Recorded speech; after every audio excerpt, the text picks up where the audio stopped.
कंडियारो भरिसां ॻोठ दीन ख़लीफ़ो जे रहवासर नारी जो बासरनि ख़िलाफ़ माउ पीउ सां गॾु एहतजाज इंसाफ़ जी घुर। नारी हफ़ीज़ा कल्होड़ो पंहिंजे अमन सकीना कल्होड़ो वालिद अरबाब सां गॾु नेशनल प्रेस क्लब अॻियां एहतजाज कयो आहे। नारी हफ़ीज़ा कल्होड़ो एहतजाज कंदे चयो त बकरीवासी बासर आबिद शाह ज़बरदस्ती मुंहिंजी शादी कराए छॾे थो ऐं बासर मुंहिंजे माइटनि खे घुराए ॾंड जे ज़ोर ते खणण लिखत कराई आहे त मथे तशदुद कयो। मां मुंहिंजे वालिदेन ग़रीब आहियूं।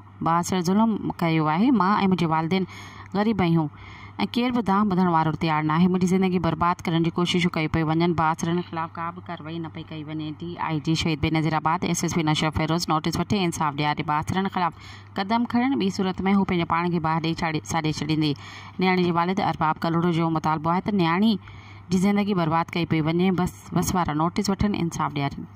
सब्सक्राइब कयो अवामी न्यूज़ HD खे ऐं ताज़ा तरीन ख़बरुनि लाइ ॾिसंदा रहो अवामी न्यूज़ HD।